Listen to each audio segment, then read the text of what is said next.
La légende commence par ici.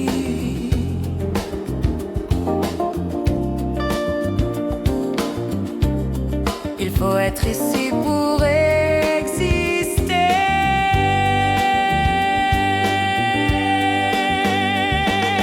Toute la cité en parler.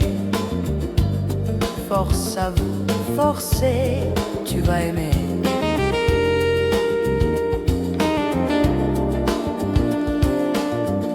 Toute la cité en parle.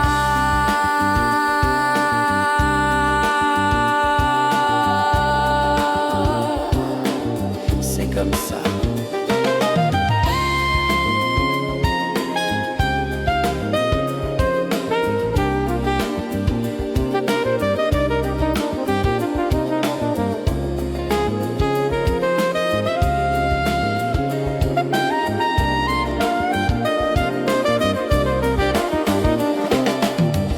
C'est comme ça.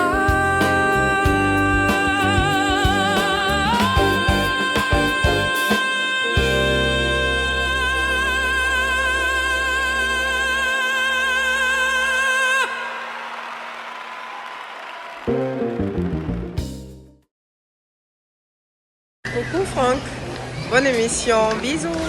Merci Audrey, merci à vous d'être avec nous encore ce soir. Toute la cité en parle en mot de Noël, pas Noël Boli, notre Noël Boli, mais mot de Noël, nativité, fête de fin d'année dans le monde presque entier. Mais vous le savez, hein, comme d'habitude, on ne va pas dérober à la règle. On va commencer par vous informer avant d'aller plus loin. L'actu pas de course. Jingle.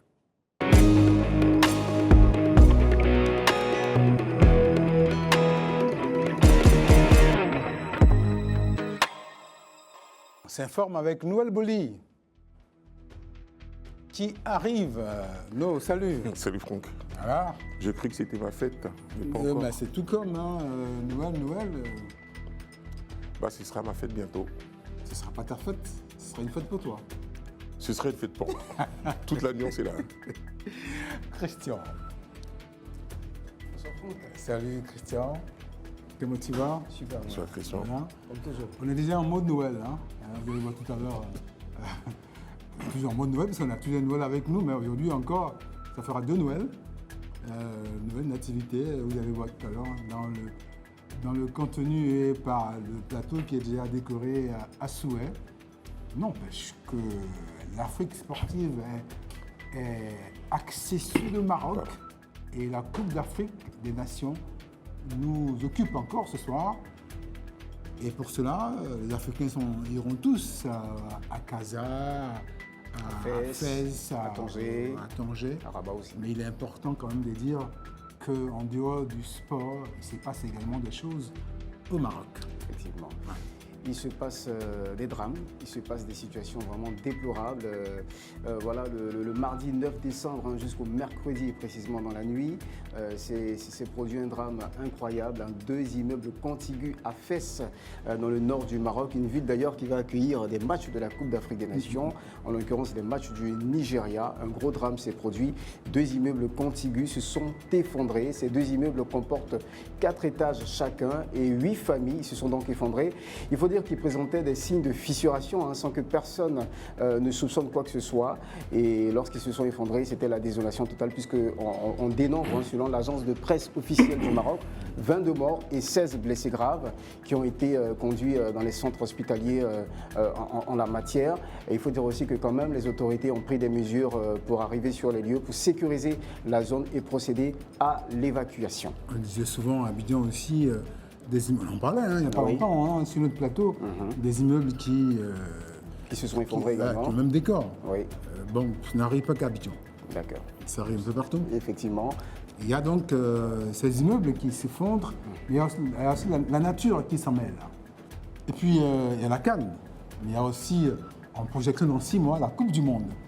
Et là, c'est chez Tonton Trompe. Tonton Trompe. Tonton Trompe. Il a fait une bonne mesure. Oui, enfin, en tout cas, selon la presse internationale, hein, maintenant il faut prendre ça avec des pincettes parce qu'il faut que ça soit vraiment vérifié. Mais selon la presse internationale, tonton Trump, comme l'appelle affectueusement Franck, moi c'est pas mon tonton, c'est le tonton, chacun ses tontons, mais en tout cas c'est pas le mien, aurait pris des décisions un petit peu douloureuses. Tu n'as Papy Trump peut-être. Même pas, il n'y a aucune familiarité entre lui et moi. Il aurait pris des décisions un petit peu fâcheuses. Alors, ces décisions consistent à quoi? Ces décisions consistent au fait que, durant la Coupe du Monde, les supporters sénégalais et ivoiriens ne pourront pas faire de déplacement aux États-Unis. C'est quand même assez déplorable si, encore une fois, cette information est quand même prise au conditionnel, on a besoin quand même de certaines confirmations, même si toute la presse internationale s'en fait un petit peu l'écho. Voilà, tonton Trump, comme l'appelle encore affectueusement Franck, aurait pris des décisions quant aux supporters, quant à la venue des supporters sénégalais et ivoiriens sur le sol américain. Alors je ne sais pas comment ils considèrent la fête du football. Or, le football, on l'entend si bien, le football c'est une fête de tout l'ensemble, enfin, c'est la fête de tout le monde entier. Donc, s'ils commencent à mettre des interdictions de certains pays pour pouvoir supporter et comment dire, et apporter un petit peu du soutien à leur équipe nationale, ça risque un peu d'être difficile. Quand on sait qu'il n'y a pas très longtemps, son grand ami Infantino a célébré, en tout cas, il a mis en place une espèce de coupe pour la paix, un prix pour la paix pour le tonton affectueux de Franck. On trouve que si, encore une fois, l'information s'avère être vraie, ce serait vraiment déplorable. Donc, ne vous en faites pas, on a encore 6 mois, d'ici là tout pourra se régler. J'espère bien, on l'espère tous, parce que cela va même à l'encontre de l'esprit sportif. D'accord. L'esprit ce soir, ce sera de se retrouver sportif avec un diguet derrière, parce que c'est Noël, mais aussi, sérieusement, avec ces migrants africains qui encore meurent en mer. Tout à l'heure, on se retrouve.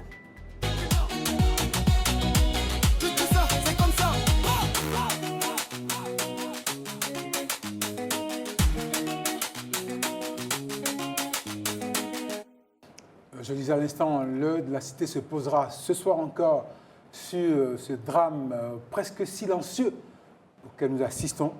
Mais avant d'y arriver, la vie n'est pas que drame. On va déjà appeler, c'est la période des fêtes, on va appeler Silver, champion du monde, deuxième champion du monde de Diguet, qui va être là, c'est un Ivoirien, qui va juste vous dire je m'installe, après on va le retrouver. Juste un petit truc, Diguet. Il s'appelle Silver, il est 2 fois champion d'Afrique de Diguet et deuxième au championnat du monde de Diguet. Il est ivoirien, c'est un jeune ivoirien, juste il marque sa présence et après, en fin d'émission, on l'aura pour un temps plus long. Ok, on y va.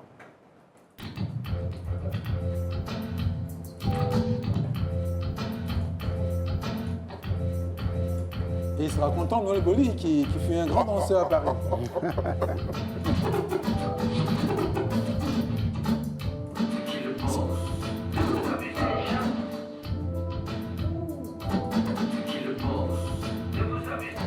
Qu'il info à Silver, ce sera pour tout à l'heure. Silver, à tout à l'heure. À tout à l'heure, à tout à l'heure. Je sais que lancé, reste là, à tout à l'heure. Le temps de vous retrouver tout à l'heure. Okay. C'est la période des fêtes, c'est normal qu'il y ait Silver en action. Alors, on revient à notre drame de ce soir. C'est l'heure de la cité. Et ce sera encore, comme je le disais, sur cette migration africaine vers le nord, vers l'Europe. Et pour en parler, il y a Christian, il y a Noël, il y aura Ami Kobo qui arrive. Il y aura également Josiane aussi qui arrive. Madame Diaspora doit s'installer. Bonsoir. Bonsoir Rami. Bonsoir messieurs. Bonsoir Josiane. Voilà. À tous, je vais montrer cette image. C'est une image qui montre des bagages, dit-on, des migrants africains restés en pleine mer. L'authenticité de cette image n'est pas prouvée, mais le symbole est là. Comme vous pouvez le voir, ce sont des petits bagages de gens qui seraient restés en mer. Quelqu'un a pris sur lui, pas un musée, mais quelqu'un a pris sur lui de les rassembler pour montrer le symbole, cette douleur africaine, dans cette migration qui est un mal fou qu'on ignore désormais. Dans les familles, quelquefois, on passe sous silence. On a peur de dire que mon enfant reste en mer. Dans les pays, on a peur des faits statistiques. Et pourtant, il y a des gens qui meurent. Depuis, en 2023, selon les derniers chiffres de l'immigration en Italie, il y a eu plus de 15 000 Ivoiriens restés dans la mer, qui sont arrivés en Italie. 15 000 qui sont arrivés. Et combien sont-ils qui sont restés en mer? Grande question. Alors, on va y aller. Noël? Oui, au regard de ces images, forcément, on ressent de la tristesse. Je veux dire, quand on voit des bagages et que ces bagages n'ont pas de propriétaire, on s'aperçoit que forcément, ce sont des gens qui sont portés disparus lors de la traversée dramatique. Donc, ça fait toujours de la peine. En même temps, au-delà de cette peine, on se pose la question de savoir pourquoi fuient-ils autant leur pays? Qu'est-ce qui se passe? Comment on pourrait les retenir? Parce qu'il ne suffit pas simplement de faire des émissions et sortir des mouchoirs et pleurer.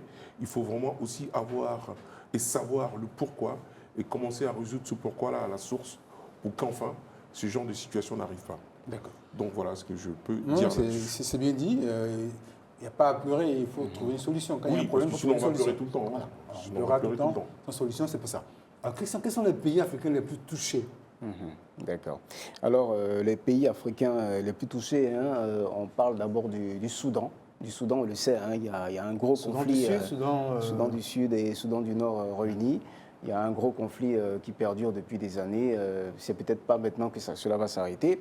Donc, on parle de 14,3 millions de personnes déplacées à la suite de cette crise interminable. Donc, le Soudan est le pays le plus touché par les départs. À cause de cette crise politique, mais également une crise économique. Et on a aussi le Niger, on a le Mali, on a d'autres pays qui viennent après. Mais c'est pratiquement pas mal de pays africains qui sont touchés par ces départs-là. Ce sont des millions de déplacés. Et il faut dire que la cause principale en Afrique, c'est l'instabilité politique qui vient en premier lieu. Après, on a les crises économiques, on a bien évidemment les catastrophes naturelles. On ne passera pas sur silence le fait que selon les chiffres officiels de l'immigration italienne, jusqu'en novembre, le 25 novembre 2023, il a été enregistré pour l'année 2023 15 000 Ivoiriens, 15 000 personnes qui avaient le passeport ivoirien. Ça, c'est énorme. Oui, c'est une réalité. C'est très souvent, dans nos pays, quand on fait des émissions sur ce genre de choses, on a tendance à vouloir se couvrir. Il s'agit d'un drame. Il n'y a pas à se couvrir. Il faut en parler pour que le problème soit résolu. Quand on sait maintenant les pays qui sont touchés, Ami, on sait que dans certains pays, c'était un gros business. Oui, effectivement. Oui. Et Franck, oui, effectivement, quand on parle d'immigration, quand on parle de migration clandestine, on pense directement aux passeurs. Parce que sans passeurs, ça sera difficile pour certaines personnes de pouvoir effectuer du moins ces types de migration. Et sachez que les passeurs sont l'épine dorsale de ce fléau qui continue de faire des ravages dans nos pays, que ce soit en Afrique ou dans tout le monde entier. Parce que s'il n'y a pas de passeurs, il n'y aura pas de départ. Effectivement, puisqu'il faut un moyen de transport, un moyen pour se déplacer, et ce sont les passeurs qui sont à l'origine. Et c'est un business en Afrique de l'Ouest pour rallier, parce que le business aussi, c'est en fonction de l'itinéraire. Oui, les prix sont fixés en fonction de l'itinéraire et des risques encourus. Plus il y a le risque, plus les prix sont élevés. Un paradoxe. Donc, c'est dire qu'en Afrique de l'Ouest... oui, s'il y a des risques, tout le monde risque, donc on paie cher. Payer cher pour aller mourir, je veux dire. Ah, c'est ça. C'est paradoxal. Voilà, c'est dans ce sens que je dis qu'il y a un paradoxe. Sachez que juste pour l'Afrique de l'Ouest, pour converger vers l'Afrique du Nord, nous sommes à 190 000 à 650 000. Ça, c'est pour rallier, rallier l'Afrique de l'Ouest à l'Afrique du Nord. Même pas encore l'Europe, mais... Pas encore, nous ne sommes même pas encore en Europe. Et en ce qui concerne la traversée du désert, pour aller vers la Libye, nous sommes à 900 000 à 1 900 000. Vous voyez que ce sont des sommes colossales. Il faut payer près d'1 million. Le paiement se fait souvent de façon échelonnée, mais ça dépend aussi de passeurs. Parce que pour certaines personnes, c'est un business. Donc, ils sont capables de tout, d'accepter tout pour pouvoir avoir plus de migrants clandestins. Déjà, si on fait un peu le calcul, on est déjà à 1 million, presque 200. D'accord. Pardon, mais juste une petite question rapide là. Oui. Mais ça, pour l'instant, on n'est qu'en Afrique là. On n'a qu'en Afrique. C'est-à-dire qu'en Afrique, on est quasiment on est qu'en Afrique. Pourtant, on pourrait partir en Libye avec des moyens, j'ai envie de de dire, transport, légaux, effectivement. Ça coûterait moins cher. Effectivement. Et je me dis peut-être que c'est c'est la désinformation. Peut-être ils n'ont pas les informations pour eux. En passant par les moyens légaux, ça sera beaucoup plus coûteux ou bien il y aura des restrictions. Ça dépend aussi. Parce Attends, le passeur, lui, promet de t'envoyer jusqu'à destination. Donc là, tu le suis. Tu le suis. Tu prends chez je crois que c'est plus un transit. Et il veut t'envoyer en Italie ou je sais pas ailleurs. Voilà, Non, mais c'est le on peut lui transit. dire, enfin, je ne sais pas après comment ça se passe, on pourrait lui dire, ok, bah, attends-moi à l'endroit où tu vas me faire traverser la mer pour aller en Europe. Et moi, je viens de mes propres moyens jusqu'à cet endroit-là. Enfin, Qui va lui dire? Tu peux pas y arriver. Hein. Ça ne l'arrange Tout seul, pas. au désert. Non, mais je veux dire, je prends les moyens de transport légaux. Mais comment est-ce que lui il fait pour partir avec? Parce que ce sont les bateaux. Ce sont des voies détournées, c'est pas des moyens de transport légaux. La plupart du temps, ce sont des pirogues motorisées. Donc, il faudrait déjà commencer le parcours en Afrique de l'Ouest jusqu'en Afrique du Nord du moins, pour pouvoir converger vers l'Europe. Et sûrement, ils sont plusieurs passeurs. Plusieurs passeurs, c'est un business. C'est un business. Comme Noël l'a dit, en ce qui concerne la traversée de la Méditerranée, nous sommes à 650 000 à 2 600 000. Ça, c'est la Méditerranée. On a plus de 3 millions. Maintenant, pour ce qui est du parcours complet, pour le parcours complet jusqu'en Europe. Sauf en business class. D'accord, là, je sais que vous allez être ébahis. Le parcours complet jusqu'en Europe, nous sommes à 3 millions à 4 millions 500 000. 4 500 000 francs CFA. Faut peut-être mourir. Voire plus. Ça va dépendre du passeur. Même pas y arriver. Il n'y a aucune garantie, quoi. Aucune. D'accord. Aucune. Ok, merci ami. Et en Afrique, pour lutter contre ça, quelles sont les dispositions qu'on peut rencontrer dans les pays? Alors, la première disposition, c'est de renforcer la surveillance et la sécurité. Qu'est-ce qui a été pris? Pas ce qu'on pourrait prendre. Oui, ce sont des mesures d'abord qui ont été prises, qui ne sont pas toujours bien appliquées.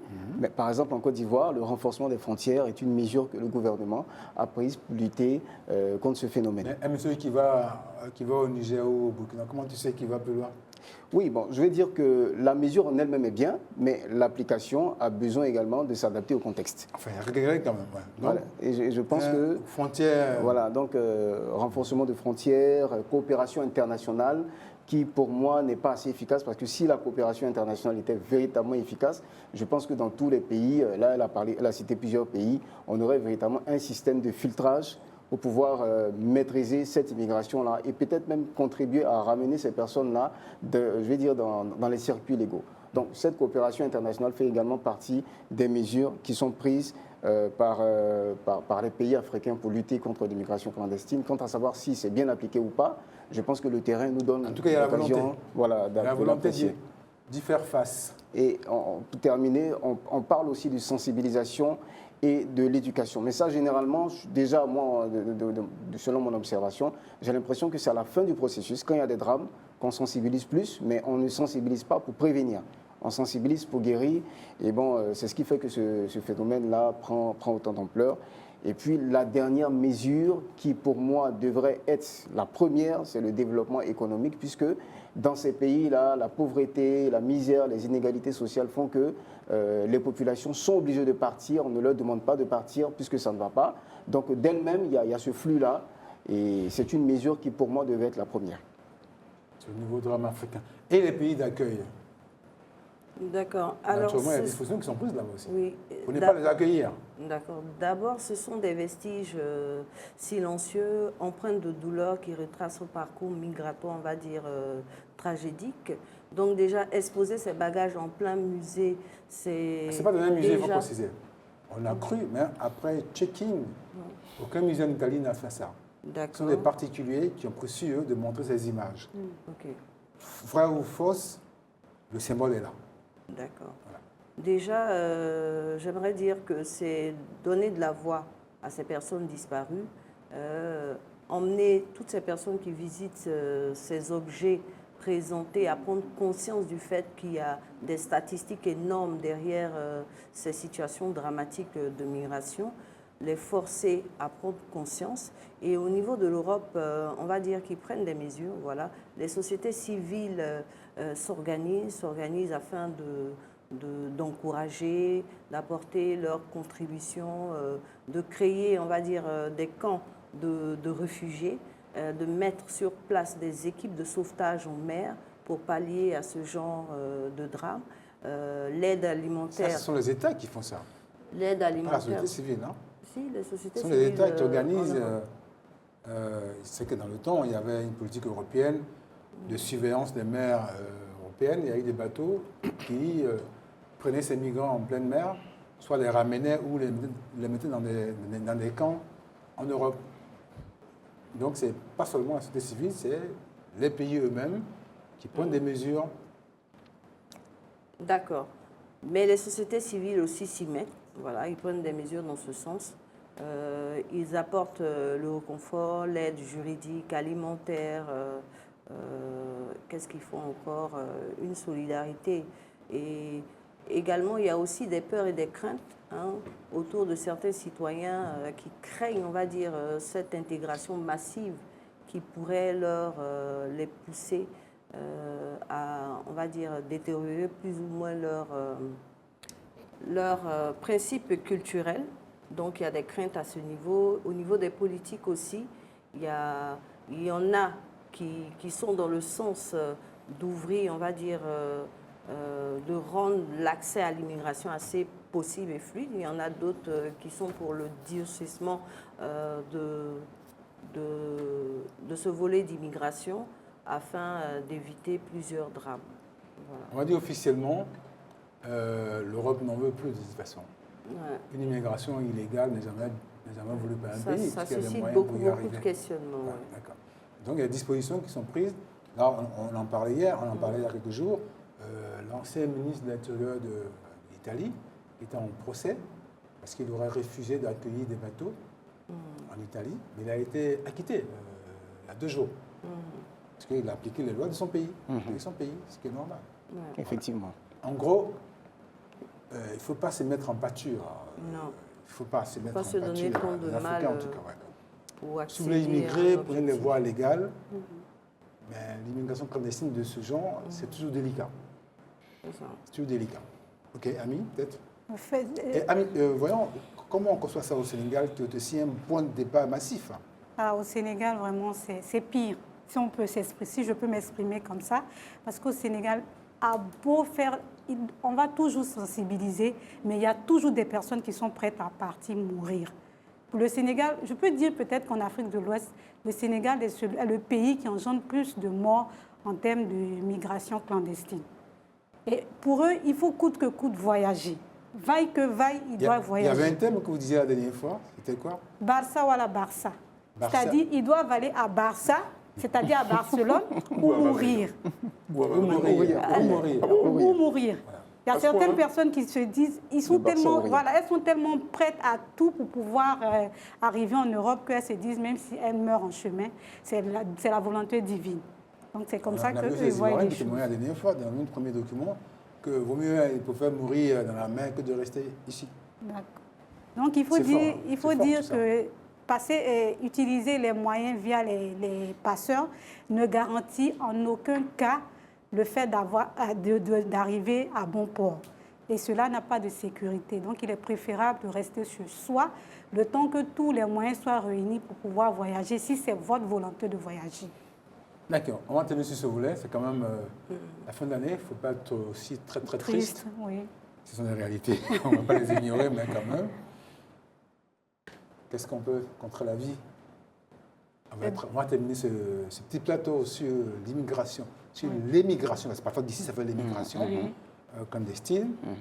Christian, un petit mot pour terminer là-dessus. Oui, le petit mot, c'est à nos États. C'est à nos États, c'est à nos institutions, c'est à nos autorités. Qu'est-ce qu'on doit faire aujourd'hui pour maintenir la population? Je pense que nous avons l'agriculture, nous avons la terre, nous avons notre paysage qui est tellement riche. Et comment l'exploiter, comment offrir du rêve à cette jeunesse-là pour que cette jeunesse reste sur place? Parce que on sent que cette jeunesse cherche mieux ailleurs. Les salaires dans certains métiers, même qui sont dits petits métiers ici, sont meilleurs. Et pour moi, la solution, c'est de trouver le juste milieu, permettre à cette jeunesse-là d'avoir déjà de l'emploi. Et quand on a de l'emploi, il faut que les salaires soient décents, les revenus soient vraiment dignes. Pour moi, c'est à ce prix-là qu'on pourra lutter contre l'immigration clandestine. Sinon, comme l'a dit Ami au Sénégal, on aura toujours les mêmes conséquences. On va beau parler, mais ça ne changera pas. Deuxième. Moi, je pense que les États doivent trouver un consensus parce qu'arrivé à un certain moment de la vie, on a un besoin qui reste naturel, vouloir aller voir d'autres horizons sur le plan culturel, sur le plan éducatif, sur le plan social. Donc, essayer de trouver une politique adéquate afin de pouvoir permettre aux uns aux autres d'accéder, on va dire, à d'autres pays de façon légale pour éviter ces drames qui ne cessent de se répéter. C'est parce qu'il n'y a pas d'opportunité que les... Bon, ce n'est pas des excuses, mais... Je ne pense pas que mourir en mettre une opportunité non plus. Oui, je veux dire, c'est parce qu'il n'y a pas d'opportunité, en fait, que d'autres trouvent le soin de trouver on va dire, des opportunités telles que passer par la mer afin d'atteindre leurs objectifs. Donc les États devraient trouver un réel consensus afin de pouvoir régler cette question, définitivement. Ami. Franchement, je dirais que débourser des sommes colossales pour pouvoir traverser... Les 4 millions. Oui, 4 millions, on peut investir dans son pays avec 4 millions. Donc, ce n'est pas normal. Moi, je trouve ça même, je ne vais pas dire de gros mots. Donc, je trouve que c'est anormal le fait de dépenser des sommes colossales juste pour partir se tuer. Parce que moi, je me dis, c'est pour se tuer. Tu n'as pas la garantie. Personne n'a la garantie qu'elle va traverser saine et sauve. Personne n'a cette garantie, que ce soit les passeurs, que ce soit les migrants, personne n'a cette garantie-là. Donc, avec 4 millions, on peut investir chez soi. Il faut commencer petit à petit et avec l'aide de Dieu, vous pourrez progresser. Il y a certains qui restent en Afrique du Nord. Hein.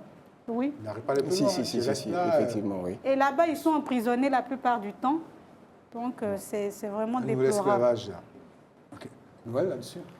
Oui, enfin, qu'est-ce que je pourrais dire qui n'a pas été dit, quoi. Enfin, je veux dire, je pense qu'on a usé de toutes les cordes. C'est la deuxième fois qu'on fait une émission dessus, ce sujet. Si, effectivement, je me rappelle. On parle Oui, quand même des vies humaines.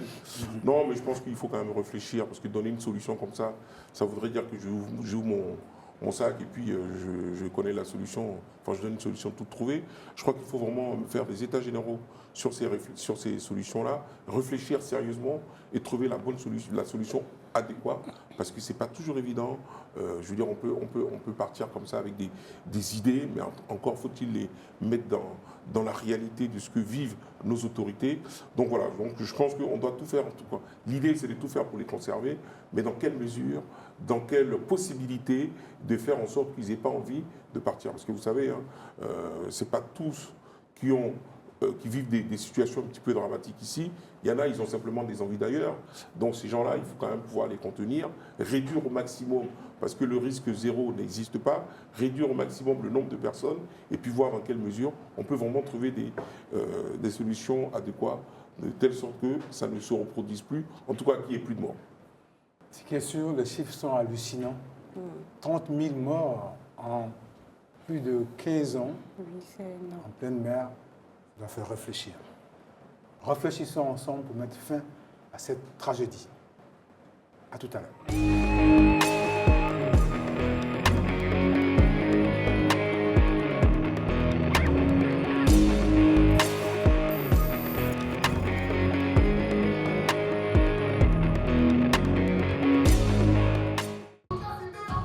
Toute la cité sera en fête dans très peu de temps. On vous promet une mission spéciale fin d'année. La cité en fête, pour l'instant, il faut être ici pour exister.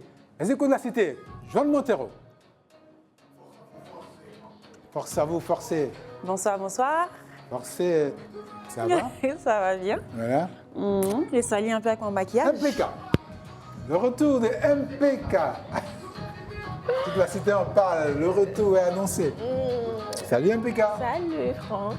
Jamais de bisous pour Noël, quoi, à distance. Et puis, c'est la période. Voici notre fée. Racha. La fée magique de Noël. Bonjour Franck. Salut. Ah, c'est où? Voilà. Ça va? Ça va bien? Eh ben, Oh, comment on se retrouve là? Le trio initial. Ça veut dire quoi ça? Ça fait ça. et à la Olivia Yassi, comme ça. Noël? Oui, MPK, Racha, Montero. ben, on voit qu'il y a une revenante. Il y a une revenante. Très content de la revoir. Surtout, on espère qu'au niveau de sa santé, ça va nettement mieux. En tout cas, elle nous a manqué. On est très content de la revoir. Ah ouais? Et je veux juste ajouter que ce sont les 3 premières filles qui ont adhéré au projet. L'idée de trio initial, c'est un peu ça. Ça va? On va pas Joli couler déco. des larmes. Ouais, très belle déco. Alors, Noël, on est en période de Noël, certes, Ouais. mais quand même, il y a la politique. Il y a la politique, il y a les élections quand même, dans peu de temps aussi en Côte d'Ivoire, qui sont Effectivement. législatives. C'est ça. Et certains prennent plaisir à dire « Ah, moi je suis apolitique ». Vrai ou faux, c'est quoi être apolitique? MPK. Effectivement, c'est quoi être apolitique? Il faut dire que ces derniers temps, la Côte d'Ivoire a observé plusieurs élections, tant municipales, présidentielles et législatives. Si vous parcourez les réseaux sociaux, je pense que vous avez certainement vu cette phrase, tout le monde s'y met, et je sais que les filles aussi sûrement, je suis apolitique, je suis apolitique. Est-ce que vous savez réellement ce que ça veut dire être apolitique? Généralement, pour les Ivoiriens, pour les commentaires que j'ai pu lire, quand on dit être apolitique, pour eux, c'est-à-dire que non, je ne m'intéresse pas à la politique, je ne prends pas position. Véritablement, qu'est-ce que c'est? Ils ont peur de prendre une position parce qu'ils se disent que si je choisis un parti politique ou bien si je choisis de défendre un candidat, on ne sait jamais ce qui peut m'arriver. C'est un sentiment de peur. C'est vrai que être apolitique, ça veut dire ne pas faire de la politique. Mais on ne peut pas rester dans un pays sans faire de la politique. Parce que la politique, ce n'est pas seulement que les partis politiques, ce n'est pas seulement que les élections, les votes. La politique, qu'est-ce que c'est? C'est la santé, c'est l'éducation, c'est la vie de tous les jours, c'est notre quotidien. Donc, même quand vous dites que vous êtes apolitique, sans le savoir, vous faites de la politique parce que chaque matin, vous partez payer le transport pour aller au travail. Quand vous êtes malade, vous allez à l'hôpital. Et tout cela, qu'est-ce qui est au-dessus de tout ça? C'est la politique. Donc, il faudrait vraiment que vous arrêtiez de dire « je suis apolitique ». Pourtant, vous contribuez à la politique de votre pays. Donc, mais ce qu'on a pu tirer, j'ai écouté un expert qui a dit ce qu'on a pu tirer de ça, c'est que les Ivoiriens refusent d'être partisans en fait. C'est-à-dire qu'ils ne veulent pas reconnaître qu'ils appartiennent à un parti politique de peur. Pourtant, sans le savoir, vous n'êtes pas politique, vous faites de la politique. Parce que la politique, c'est votre quotidien. Donc, c'est un peu comme ça. on dit souvent, vous faites de la politique ou la politique vous fait. C'est exactement ça. Donc, pour vous dites que vous êtes apolitique, ce n'est pas refuser de la politique, mais c'est surtout refuser de la politique partisane. Donc, les gars, mettez-vous à la politique. Même si vous dites je suis apolitique, je ne fais pas de la politique, on monte, on descend, vous êtes dedans. C'est la société civile qui est comme ça. C'est peut-être un argument qu'il donne dans les commentaires Facebook bon, pour ne pas se faire incendier. Parce que dès que tu montres que tu as ton choix, parmi les politiciens, tu te fais incendier. Oui, c'est vrai. Je pense que c'est peut-être le petit argument, voilà, je suis apolitique.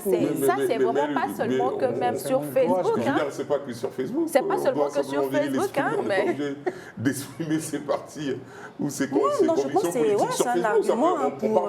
Non, mais ce que je veux dire, c'est qu'au-delà de ça, Facebook, c'est pas la vie de tous les jours, quoi. Bien Facebook, sûr. oui, mais à la vie de tous les jours. Justement, parce que c'est pas que dans les commentaires Facebook que les gens prennent position, même au boulot, on en parle tout le temps. Et le truc, c'est que moi, j'ai un voisin, par exemple, on sait tous qu'il aime tel parti politique. Mais le gars, il a tellement peur de s'affirmer qu'il dit « je suis apolitique ». Mais derrière, quand on parle, il dit « je... » Mais quand tu dis s'affirmer, ça veut dire quoi? Il a peur de le C'est dire. qu'il a peur de brandir son parti politique, de peur de... Le parti politique, c'est quand même C'est confidentiel. secret, Quoi. oui, on peut... Il ne doit pas prendre une pancarte qui dit « je suis tel ou tel ». Je veux dire, à la limite, ça ne regarde que lui. Ça, c'est vrai, mais ce n'est pas une raison de dire que la politique, non. Ça, Pourtant, on ça sait lui que est dans que le lui, fond, il il peut ne pas s'intéresse, il apprécie un parti politique que d'autres, c'est... Voilà, en fait, pour moi, ça je pense que deux fois, en fait... Est-ce que ce n'est pas une grosse hypocrisie quand même? Oui, en fait, moi, je pense que la la question, c'est la crainte. on est dans un parti politique. C'est vrai qu'ici, on adore plus le personnage que l'idée, malheureusement. Mais je veux dire, vraiment, pour adhérer à une situation politique, c'est plus, j'ai envie de dire, la philosophie qui nous sied. C'est est-ce que la personne que j'apprécie représente les idées que je me fais de la société. En fait, c'est ça, en fait. C'est simplement... Ça aurait dû être ça. Ça aurait dû être ça. En fait, c'est ça, quoi. Est-ce que la personne véhicule les idées qui me sied? Or, chez nous, malheureusement ou heureusement, après, moi, je ne suis pas là pour donner des leçons, mais chez nous, on est plus dans l'appréciation du personnage, le culte de la personne. Justement. Donc, être apolitique, peut-être qu'il s'évite toute discussion politique, d'une certaine façon. Mais au fond de lui, il fait de la politique. Et oui, mais c'est ce que j'ai souligné. Au fond de lui, il fait de la politique, mais il a Mais du coup, c'est pas un problème d'être apolitique, non? En fait, personne n'est non, vraiment parce que les gens, apolitique. parce que généralement, ce que j'ai remarqué, c'est que les gens utilisent ce thème-là sans véritablement savoir ce que c'est. C'est-à-dire qu'on a l'impression que dès qu'il y a un truc, là, par exemple, récemment, on dit qu'ils ont augmenté le prix d'un truc comme ça, il y a quelqu'un qui sort, je suis apolitique, je ne peux pas parler de Oui, dans ce contexte-là, je suis d'accord. Oui, tu n'as pas à dire que tu es apolitique dans ce contexte. Mais en fait, ce qu'il veut dire, c'est-à-dire que tout ça dérive de la politique. Parce que même quand on a le coût du gaz ou de l'énergie solaire qui est augmenté, tout ça dérive de la politique. Donc, lui, ce que tu manges, impeccable. tu n'as aucun argument. La personne, C'est une brave fille qui assume ses convictions, c'est très bien. Si je ne pense mais comme elle est ça... apolitique. Pas politique. Vous avez oublié que j'ai voulu être président. Puisqu'elle est candidate. Elle est candidate, donc elle n'est pas... Oui, mais ça donnait quoi depuis vous êtes élu? Vous ne m'avez pas soutenu. Avant, tu as perdu. Purée, c'est vrai qu'on avait oublié. Mais c'est pour ça qu'elle a disparu, en fait. On n'a pas voulu assumer. Mais tu n'étais pas en train de faire ton investiture, non? Non, mais ça n'a pas marché. Normalement, je devais avoir... L'année prochaine, on va te voter, ne t'inquiète pas. Dans 5 ans, on discutera. Ah ouais, 5 ans, c'est beaucoup. Ouais, 5 ans, c'est beaucoup. Tu seras mieux préparé. C'est un sujet intéressant. Effectivement. Les jeunes qui, en principe, c'est la tranche où on est, 30 années où on est plus courageux. Si maintenant les jeunes évitent de dire j'appartiens, je milite. Un courant de pensée. Un courant de pensée, c'est ça le mot. Oui, courant de pensée. Ça devient inquiétant. Je pense On juste ne que peut pas tous être comme des moutons dans la rue comme ça. les gens ont peur. Oui, mais Ils ont on peut peur facilement se laisser aller ils ont peur de à dire donner que j'aime leur tel avis. candidat. Ils ont peur de Tu vois, donner leur facilement, avis. tu te laisses aller, quoi. Tu vois, tu fais des débats, tu y mets trop le cœur, et plus tu y mets le cœur, et plus on connaît la suite. Non, mais quoi. il faut mettre plutôt la réflexion. Quoi. Le cœur, c'est bien. Ouais. Oui, mais la réflexion... Tout ce qui est émotion, il faut voir les choses de façon... C'est compliqué, ça. Mais de nos jours, tu donnes simplement ton avis. Je ne vais pas polémiquer, mais Nicolas Pépé, par exemple, il a fait une interview dernièrement où il a parlé simplement, clairement, des choses assez ludiques. Il a parlé de tout cœur, avec son cœur, il a parlé, voilà. Et voilà où on en est aujourd'hui. Oui, mais des fois, il faut parler avec la réflexion. Oui, je veux dire qu'on est apolitique, il faut réfléchir. Peut-être que s'il n'avait pas parlé comme ça, il ne serait pas là aujourd'hui. Peut-être que s'il avait dit qu'il était apolitique. Il devait dire qu'il est apolitique en même temps. Pas donner son avis, réfléchir beaucoup à ce qu'il allait dire. Peut-être qu'on n'allait pas être là, en fait. On peut comprendre ce que tu dis, mais c'est un homme public. Quand on est un homme public, tout ce qu'on dit a de la portée. Donc on est obligé de mettre aussi, au-delà du cœur, on est obligé de mettre la réflexion. Parce que c'est la portée en fait. Donc la portée peut, c'est comme quelqu'un a dit, je ne sais pas si c'était Franck, mais la parole peut te détruire. Peut t'ouvrir, peut te donner de la lumière, mais en même temps elle peut te détruire. Fermer des portes. Te fermer des portes. Donc à un moment tu es obligé de... Tout est fermé des portes. Mais il faut assumer ce qu'on dit. Franchement, j'aime beaucoup la coiffure de Montero. Zoomé. Voilà, on est sorti des sujets lourds. Non, mais fallait pas que je le dise. Mais depuis, vous ne parlez pas, ma belle. Continuez de faire la... Non, ça va trop bien. C'est très joli. Merci. Je pense pas que c'est ce que... Bon, on va considérer qu'on est dans la période des Si fêtes. on est d'accord de dire qu'ils sont très peu à exprimer leur opinion politique, au grand jour en tout cas. Oui. Il y a une autre opinion qui est assez rare. Moi, je ne savais pas que ça existait à Abidjan. Abidjan. Le mariage Temporaire. Temporaire. Qu'est-ce que c'est? On vous a jamais dragué avec ça. Temporaire. Une semaine, c'est ça? Je savais C'est pas. ça, une semaine, sérieux? un an, Docteur 2 ans. Montero, va nous en dire Non, mais plus. ah bon. Pardon? Déjà, J'ai mal quelle entendu. parole? Ouais, vas-y. Laissez-moi vous mettre la lumière sur ce sujet. Merci. Ouais, Très ouais. bien. Donc, à Abidjan, La là, lumière sur le il y a sujet. une nouvelle manière de vous draguer, mesdames. On vous propose le mariage temporaire. Donc, monsieur vient vers C'est vous. pas le pass, ça. Et il vient vers vous et il vous dit qu'il vous aime, il est déjà marié, d'accord? Mais il est amoureux de vous aussi et il y a un pacte que vous pouvez avoir ensemble. Il peut vous considérer comme votre femme parce que finalement, si vous vous aimez, vous aimeriez bien être considéré comme il considère sa femme. Donc, il vous propose quelque chose. On se marie pour 1 an, pour 2 ans, pour 3 ans ou même pour 6 ans. Et la dot, c'est ce que tu veux. Donc, tu choisis la dot. Ou je prends un exemple, il y en a qui font des mariages temporaires de 1 semaine. Nous sommes mariés pour 1 semaine. Tu me dis le cadeau que tu veux. Donc, Racha peut dire, moi, je veux une voiture. Ça montre que vraiment, toi et moi, nous sommes mariés et que c'est une dot. Généralement, la famille n'est pas au courant. C'est entre 4 murs que vous décidez que vous êtes mariés pendant 1 semaine. Ils t'offrent la voiture, vous êtes en couple, ni vu, ni connu. Et finalement, après, on répond à la voiture ou la voiture reste? Non, mais c'est ta dot, donc ça reste avec toi et puis c'est terminé. Mais cette histoire ne date pas de maintenant. C'est vrai qu'on parle d'Abidjan, on en rit, mais c'est quelque chose qui se fait dans l'islam, d'accord? Ça vient de l'islam. À l'époque antique, les royaumes, donc on mariait les enfants entre familles, donc la famille Kwadjo, je dis n'importe quoi, et la famille Kwasi, ben, on prend notre fils, on marie notre fils Kwadjo à notre fille Kwasi, enfin d'une autre famille. Tout ça pour garder notre richesse, pour garder le prestige de nos familles, nos terres, etc. Donc on préfère marier notre fils à une famille qu'on connaît, voilà, qui est tout aussi riche. Bon, au cas où les enfants ont des problèmes, mais au moins, bon, on sait qu'ils sont mariés et on préserve cette richesse. Ensuite, on a eu les francs-maçons qui ont pris le mariage et ils ont fait de sorte à ce que le mariage, ça soit sur papier, mais on se marie juste pour le niveau spirituel. Je marie ma fille à un jeune de la famille qui accroche à notre manière de voir les choses de manière spirituelle. À côté de cela, nous avons eu le caractère religieux. Donc, les religieux se sont saisis du mariage et ils ont décidé qu'on ne le fait plus pour l'argent, on ne le fait plus pour les terres, on le fait pour l'amour. Petite parenthèse, les mariages ne tiennent plus. Est-ce qu'on aurait dû rester du côté des francs-maçons ou de l'époque antique, comme ils voyaient le mariage? C'est à vous de le décider, mais aujourd'hui, quand vous pouvez le voir, quand c'est basé que sur l'amour, ça ne dure pas. Bref.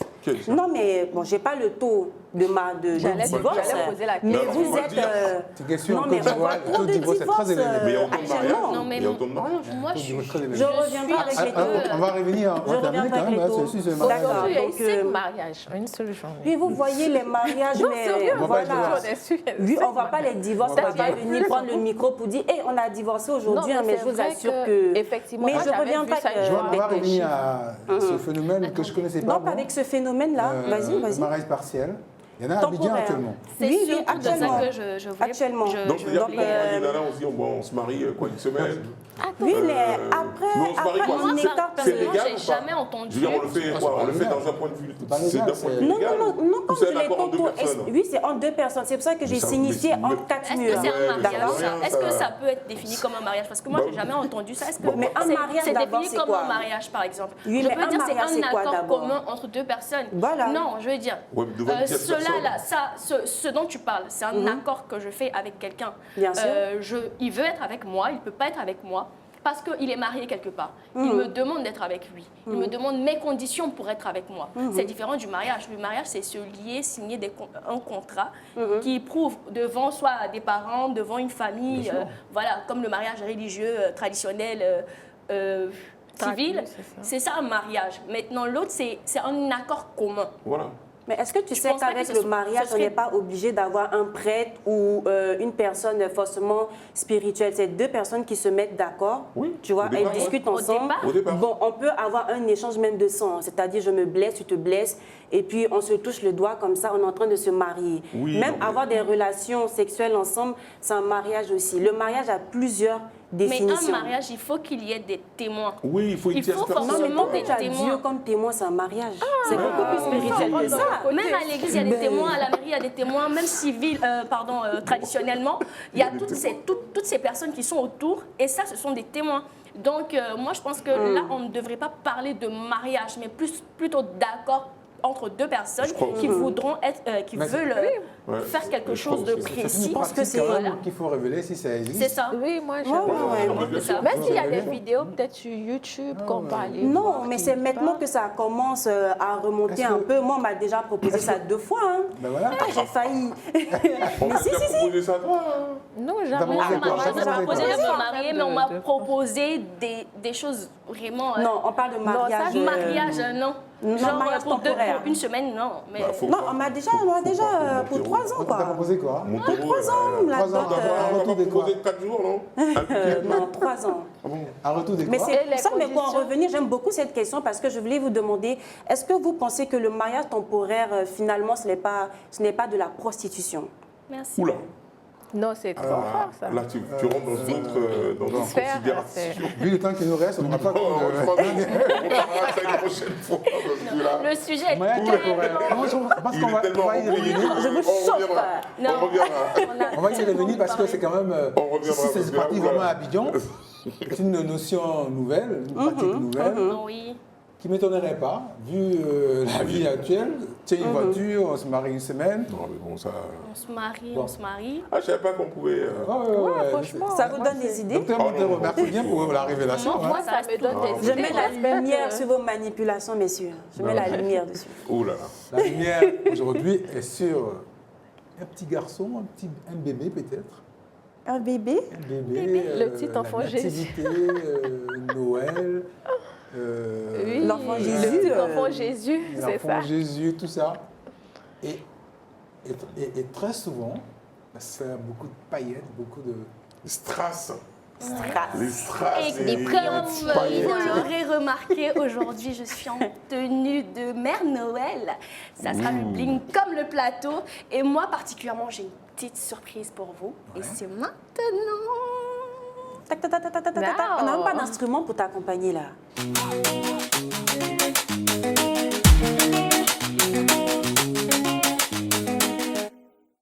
Je fasse pour Noël une chose que j'ai besoin.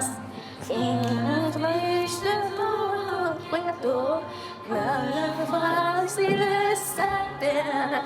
Je veux juste pour moi, juste ce que tu as. La princesse Tu veux pas ça sur la tête de Franck?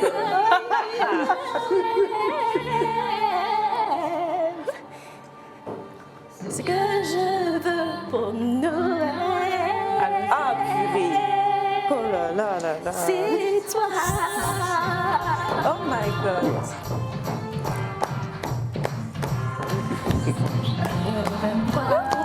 Pour Noël. Que je dis c'est toi. C'est toi. C'est le sapin. Eh ben. Je chante.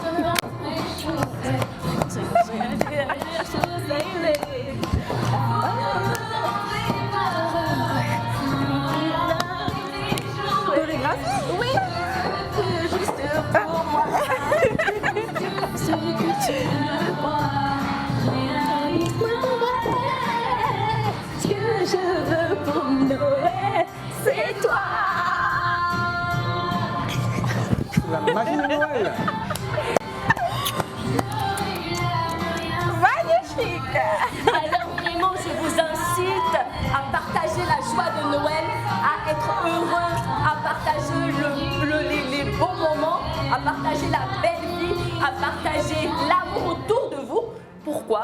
Parce que Noël, c'est fait pour partager la bonne humeur, c'est fait pour donner envie aux gens. Pardon, je suis très émotive parce qu'il faut savoir que Noël, c'est le moment où il faut faire des dons. Surtout, et si vous avez un orphelinat, vous pouvez faire des dons, ou vous pouvez donner de l'argent aux enfants, n'hésitez surtout pas parce que ça aussi c'est la magie de Noël. Oh. Yeah. La princesse Rachita. Sinon, ça fait transpirer un peu. Hein. Je ne m'y attendais pas. Hein. Heureusement, j'ai mis un pantalon. Moi, je pense que j'ai tellement genre fait le show là, ma voix tombe genre. Mais elle était en robe. Tu nous as pas dit pour qu'on se mette. Oh là là. Moi, j'ai failli glisser. Marie-Noël oblige. On a tous bougé avec Racha. Maria Carré, Racha. On n'oublie pas que ici. Merci, Franck. J'ai oublié de vous dire que c'était du Maria Carré, mais en français. Parce que vous méritez de comprendre le sens de chaque parole, de chaque chanson, parce qu'on est ivoirien et on comprend français. C'est vrai, la mélodie, c'est ça. C'est du Maria Carré. Maria Carré, on cherche ses croches. La mère Noël.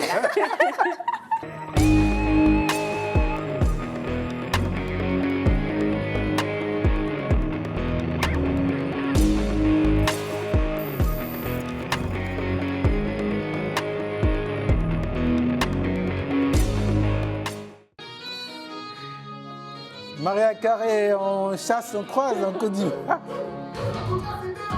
Allez, le trait initial qui sort. Racha, MPK, Montero, qui croise Josiane, Nathalie et Ami Cobor.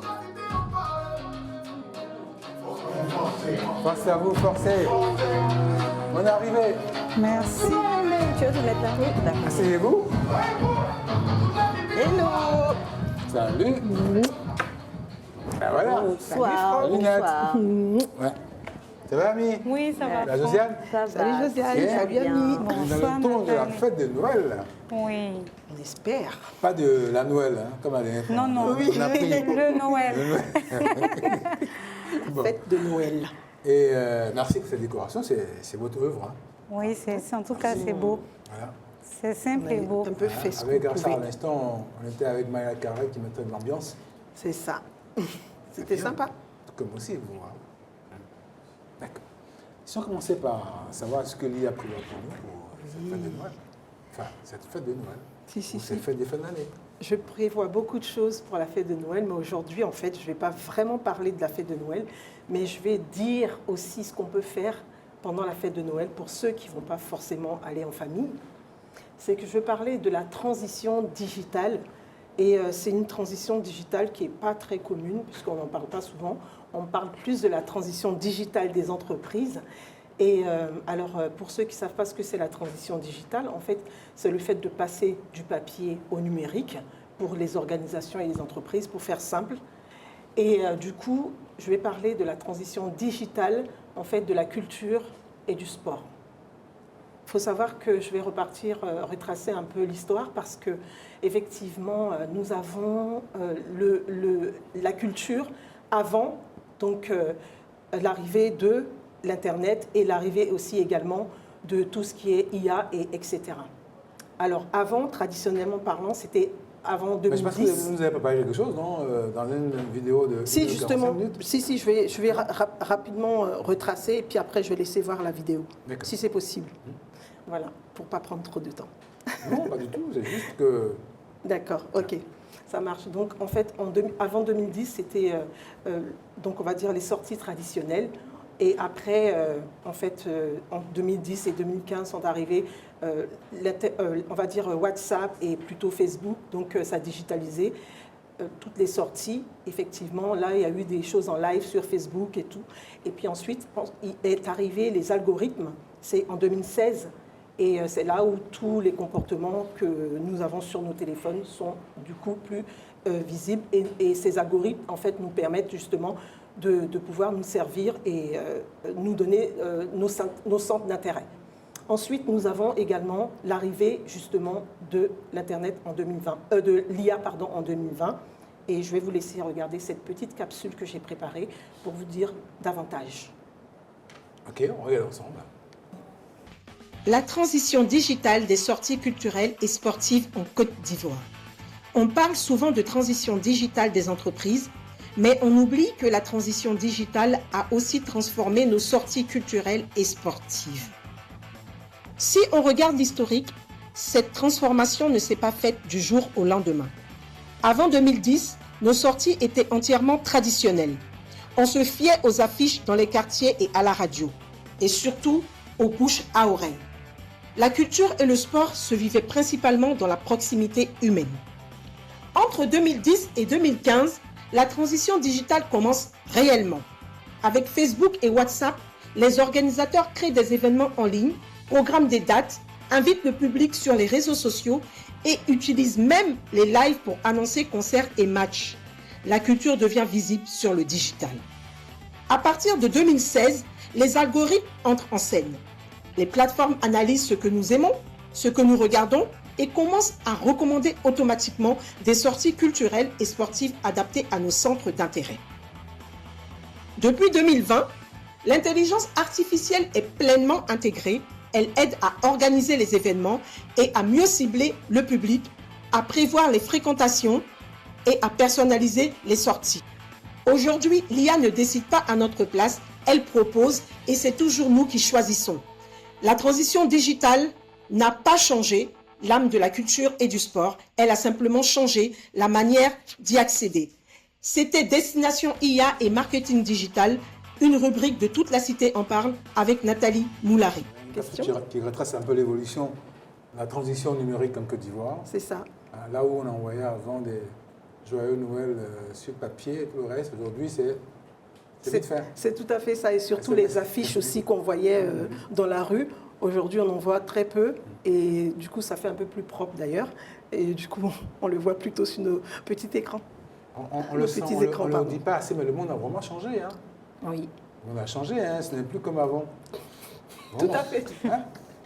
Non, mais j'adore quand Franck dit le monde a changé. Mon Dieu, que le monde a changé. Le monde a changé. Aujourd'hui, maintenant, il y a des voitures, vous savez. Maintenant, il y a des véhicules, vous savez. Avant, il n'y avait pas ça. Avant, il y avait des calèches. C'est-à-dire des chevaux avec des charrettes. Encore plus loin. Le monde a changé, mais bien sûr, quand le monde a changé. L'évolution, la transition digitale et tout, dans le quotidien, effectivement, oui. Vous envoyez un petit SMS de joyeux Noël. Ouais, le monde a changé. Le passé un peu plus loin, c'était des cartes. Oui. C'était des cartes. C'était des cartes. Oui. Et après les cartes, même il y a eu les bips. Je ne sais pas si les gens se souviennent des bips. Est-ce que vous vous souvenez des cassettes de radio? Oui, carrément. Oui. Où on mettait souvent les stylos. Voilà. Pour rembobiner. N'est-ce pas? Le monde a changé, parce que moi, par exemple, les enfants, ils ne connaissent pas ça. Le monde a changé. Effectivement. C'est ça. On ne se rendra pas compte On que ça est en change. 2025, hein, tu sais. Mais en fait, rien n'a vraiment changé. C'est juste les outils. 25 ans à 2000, au 21e siècle. Bien sûr. Il reste 75 ans. Maintenant, la télé est en couleur, hein, Franck. Ah, mais ça date de Mathusalem. Il est en retard. Le monde a changé. Non, il a changé dans le bon sens. En fait, il n'a pas vraiment changé. Il nous facilite la tâche. On a toujours nos traditions, mais ce qui a changé, c'est les outils qui sont devenus plus performants, qui sont devenus en fait plus intelligents pour une meilleure expérience utilisateur. Le monde a changé. Parce que même à la maison aussi. Le monde a changé. Pourquoi à la maison? Oui, à la maison aussi, il y a tout. Oui, vous disiez bien sûr. Tesla et tout le reste. Alexa. Oui, Alexa, aujourd'hui, de toute façon, nous sommes dans un monde connecté. Oui. C'est ce qu'en fait veut dire Franck. Oui, c'est ça. Connecté même de s'il partout. ne veut pas le connaître, non, mais si il l'applique tous les jours. Pourtant, il l'utilise. À force d'appliquer, il ça va être un grand utilisateur, lui. Hein. Non, mais en fait, c'est un changement. Non, mais c'est pas ça que je veux dire. C'est que, bon, c'est vrai que c'est ironique. Mais j'aime bien, parce que quand Franck dit le monde a changé, j'ai l'impression qu'on est dans la découverte du monde. Non, c'est pas ça. C'est quoi? Alors que c'est le circuit, j'ai envie de dire, normal de l'évolution de l'humain. Je veux dire, c'est comme les médicaments ont changé. Ah, quoi. c'est pas prévu, hein. Ah non, mais c'est pour ça. Ah, c'est pas normal. Si on veut le dire d'un point de vue spirituel, c'est pour ça que Dieu nous a... Oui, d'un point de vue spirituel, je dis, c'est surprenant. Parce que là, monsieur... C'est-à-dire que Dieu nous a donné la Le monde a vraiment changé. Hein. Non, mais pour dire qu'on est dans l'évolution, j'ai envie de dire, on est dans l'évolution normale des choses. Maintenant, dans cette évolution normale des choses, dont le monde a changé, il y a aussi des choses à revoir. C'est vrai que ça nous facilite énormément un certain nombre de choses. Aujourd'hui, je veux dire, quelqu'un qui a 10 000 km, on peut communiquer avec cette personne via des réseaux sociaux où on a l'impression que la personne à côté de nous, à l'époque, pour communiquer avec la personne, on écrivait un courrier, la personne recevait ça 1 ou 2 mois plus tard. Bien sûr que le monde a changé. Mais je veux dire, quand on nous dit ça sur ce plateau, j'ai l'impression qu'on est en pleine découverte de savoir que le monde a changé. C'est pour ça que je le taquine un peu, François. Le monde a changé. Je comprends pas. Non, mais c'est parce que c'était rapide aussi. C'était rapide aussi le changement. Parce qu'en 2010 et 2020, il faut voir comment il y a eu de l'évolution. C'est pour ça, en fait. Ah oui, la communication. Si on ne dit pas, on ne sera pas. Oui, on ne s'est pas rendu compte que le monde a changé. Maintenant, Franck, il y a des véhicules électriques, le monde a changé. Il y a des véhicules sans pilote. Oui. Mais oui. A changé. Avant même, avec les chauffeurs faisaient des accidents, aujourd'hui, on n'imagine même pas une voiture sans chauffeur qui roule dans la ville, vient te chercher. Qui aurait pensé ça? Le monde a changé. Le monde a vraiment changé. Le monde a vraiment changé. Oui, même le monsieur n'est pas de spirituel. Le monde a changé. Vraiment. Donc, lui qui est contre ça, le monde a changé, les hommes ont changé. Les hommes ont changé. Les paroles ont changé. Les hommes, je ne sais pas. Les avis ont changé. Le monde a changé, mais les hommes, je ne sais pas. Nat, merci beaucoup pour cette rubrique. Je t'en prie, Franck. Tu nous envoies dans ce nouveau monde. A changé. C'est un nouveau monde, donc le changement est déjà là.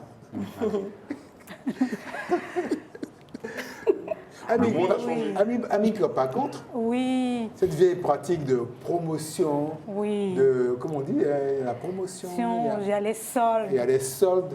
Ça, c'est le monde qui a changé. C'est pas si nouveau que ça. C'est pas si nouveau. Ça on a encore conservé quelques trucs. Quelquefois, ça se cache des choses. Effectivement, aujourd'hui, nous venons pour lever ce voile-là. C'est pour dire de faire vraiment attention. Parce qu'on attend les soldes, on attend les promotions directement, on se dirige vers les articles, pensant que nous bénéficions tout le temps. Il faut vraiment faire attention, surtout à la veille des fêtes.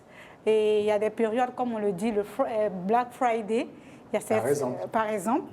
Vous avez pour habitude de voir une chemise peut-être à 100 000 francs.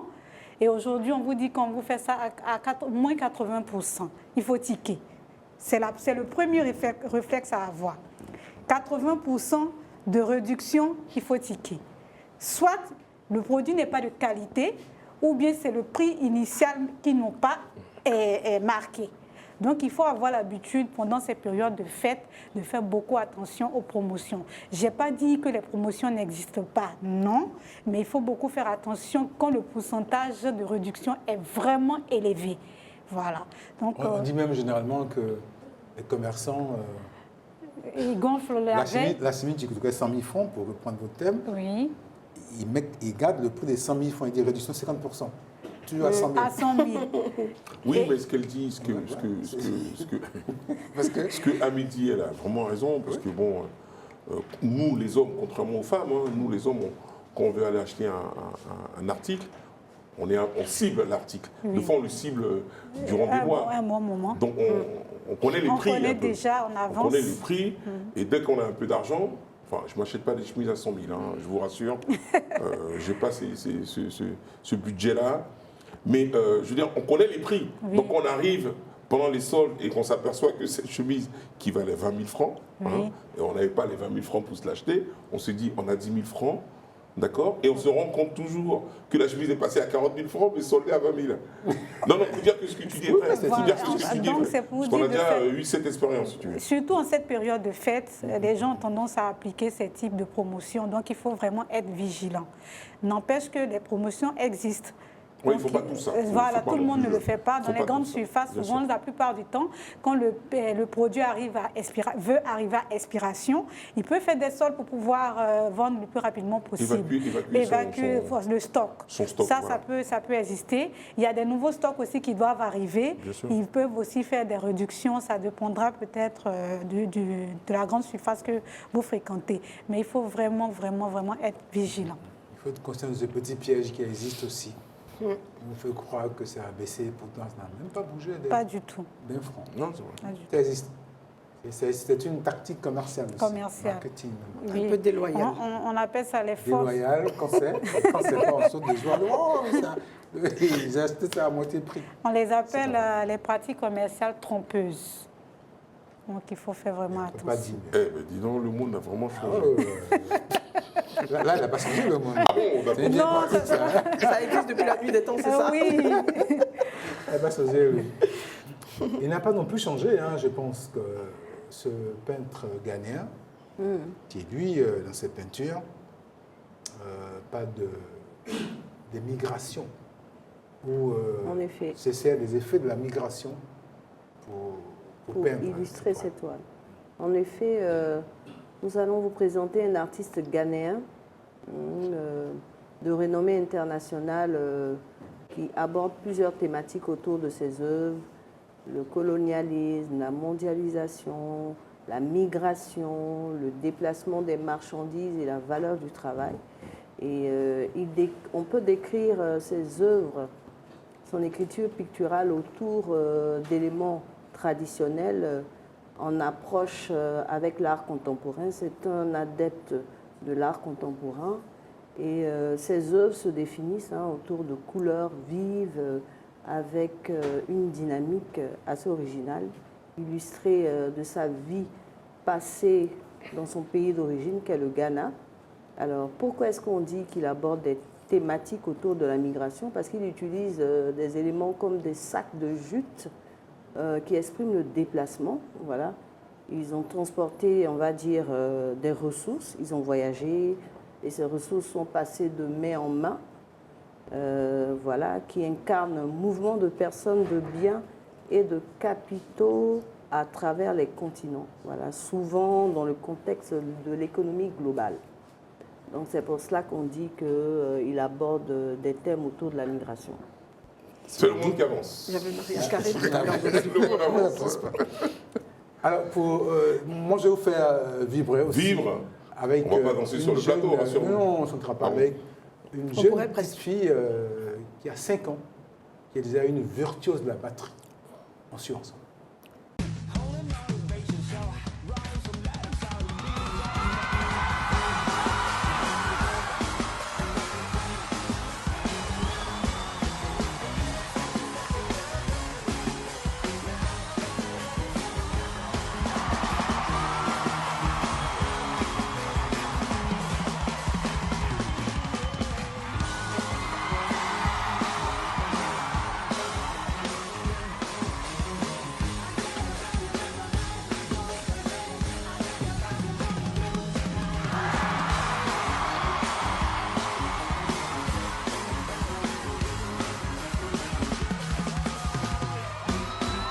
Voilà, une jeune fille, Noël c'est la période des enfants, Oui. Les enfants sont aussi performants sur scène, il faut le relever. Elle est incroyable, hein? Elle est incroyable, je tenais à relever ça, elle n'a que 5 ans.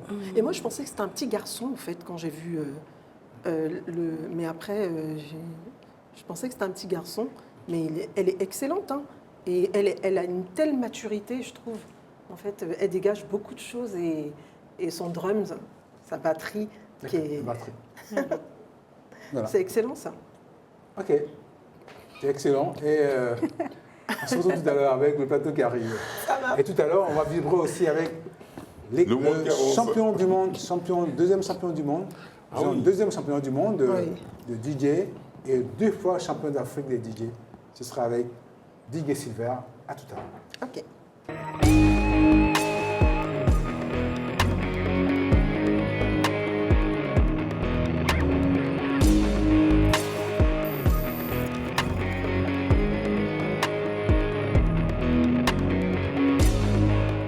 C'est sur le scratch, 2 fois champion d'Afrique, 2e au championnat du monde des DJ, que nous recevons Donald J, DG adjoint de l'école des DJ de Côte d'Ivoire. Salut Donald. Et quand elle platine scratch, Monica.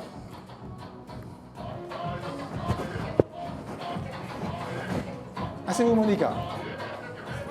Bonsoir. Le meilleur sera-t-il pour la fin? Oui. Ghislaine. Notre manca. Bonsoir. Je vous fais la bise. Ouais. Asseyez-vous. Merci.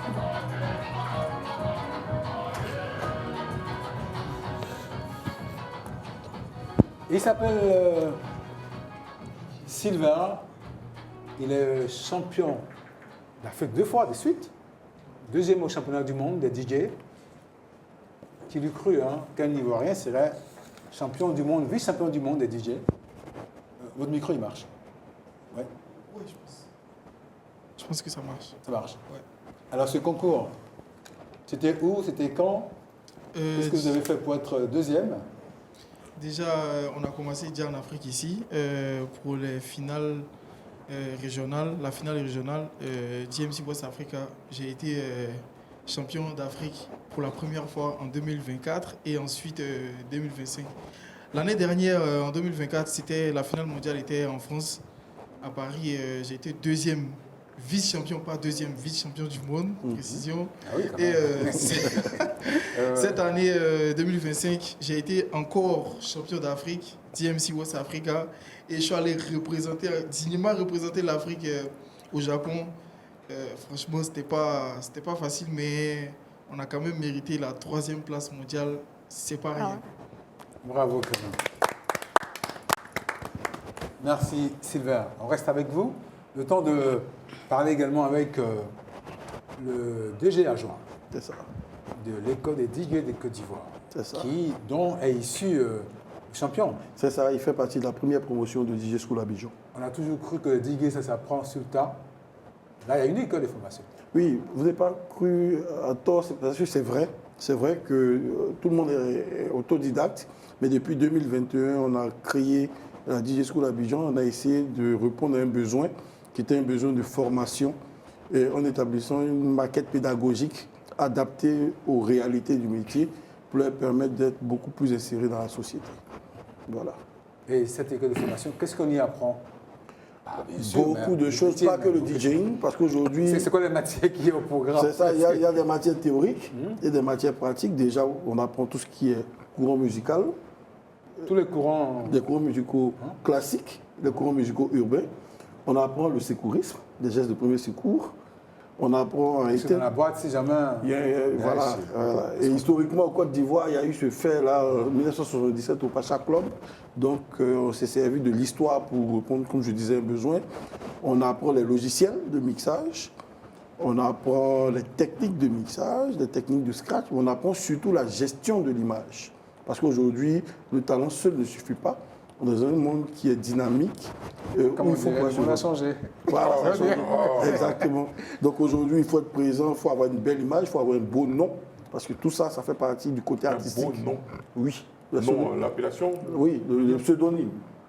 Parce que le choix du nom, ça impacte la carrière. Si on s'appelle Didier Gigi Lamour, ça passe pas. Ça peut passer ou ne pas passer selon l'environnement. Mais si on s'appelle Monica, Didier Monica, ça va. Voilà. On apprend aussi la MAO, qui est la musique assistée par ordinateur. Aujourd'hui, on ne peut pas que mixer, il faut aussi composer de la musique, il faut pouvoir remixer des titres et autres. Donc, c'est ce combo-là en 196 heures qu'on a mis sur pied pour pouvoir former. Ça fait combien d'années? Ce sont des formations qualifiantes. Nous avons des cycles de 3 mois. 3 mois débutants, 3 mois intermédiaires, 3 mois professionnels, et qui a été validé par le ministère de l'Enseignement technique et de la formation professionnelle. Mais qui donne ces cours? Les profs qui donnent ces cours, ils viennent d'où?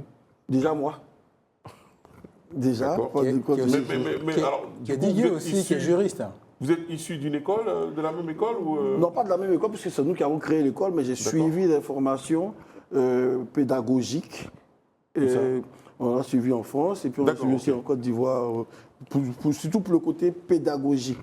Parce que c'était important de pouvoir transmettre véritablement ce qui a été appris à ces jeunes-là, utiliser la pédagogie qu'il faut, parce que généralement, ils ont un niveau entre la 5e et la 4e. Voilà, donc quand vous dites pédagogie, ça veut dire que la structure de l'enseignement, c'est ça? Exactement. Structurer l'enseignement, commencer par un point A et finir par un point Z, mais tout y est, quoi. C'est ça, et c'est ce qu'on appelle dans l'enseignement des syllabus. Donc la maquette pédagogique a été élaborée et chaque matière a un syllabus qu'il faut respecter partie par partie. Donc il y a toute une ingénierie derrière ce que vous voyez derrière les platines là. Vous êtes vous-même DJ, mais aussi juriste. Juriste de formation. Voilà, et ça, c'est quelque chose qui a beaucoup aidé, parce que ça permet aussi de structurer tout l'écosystème et les accompagner dans leur insertion professionnelle en termes de création d'entreprises, de gestion de contrats, etc., etc. Et votre école, comme ça on va dire, ça marche? Ça va. On peut faire mieux, on aspire à mieux, mais je pense que pour un projet innovant, on ne s'attendait pas à une meilleure réaction que celle-là. Il y a combien d'inscrits actuellement, si ce n'est pas indiscret? Alors, on commence une rentrée le mois de 13 janvier et on commence aussi avec l'agence emploi jeune avec l'État de Côte d'Ivoire. Donc, on s'attend à environ 150 personnes l'année prochaine. 150? Oui. Oh, c'est beaucoup, ça. Mais depuis sa création, on avait déjà formé 200. Il y a une limite d'âge ou pas? Non. Ouais, Parce qu'on on a reçu des retraités. Donc, ah ouais, donc Franck peut aller suivre des cours, par exemple. Oui, mais je ne veux pas attendre de faire deux métiers en même temps. Là. Non, non, mais pour le fun, c'est important. Ouais. Mais c'est lui qui va y aller. Il a toujours voulu faire ça. C'est lui qui va y aller. Ben, je le vois mieux, je le vois mieux. Oh, voilà. Ancien danseur, forcément. Voilà. La reconversion à Parce que je peux vous dire, je suis un grand danseur. Ah ouais, ça on peut le dire. Ok, c'est pas tout, hein. Monica, ici, sur ce plateau, s'occupe de tout ce qui est beauté. Okay. Aujourd'hui, devant nos invités, qui sont dans la beauté de la musique aussi, de la danse. C'est grâce à un DJ qu'on prend son... Il n'est pas son pied, mais qu'on prend plaisir à danser dans une boîte. Aujourd'hui, on parle de quoi? La beauté? Oui, aujourd'hui, on va parler de ce petit qui viennent parfois, qui tombe souvent sur nos épaules. Et c'est la pellicule. Je ne sais pas si je vous entends, moi. Pardon? C'est fort, non? Décidément, il faut croire que cette place est faite pour les personnes qui parlent des doucement. décibels très bas aujourd'hui. Très bas aujourd'hui. Hein, vas-y, un peu plus fort. On reprend tout ça. D'accord. Donc, je disais qu'aujourd'hui, je vous parle de ce petit flocon qui tombe par moments sur nos épaules quand on peigne des cheveux. Et ça s'appelle la pellicule.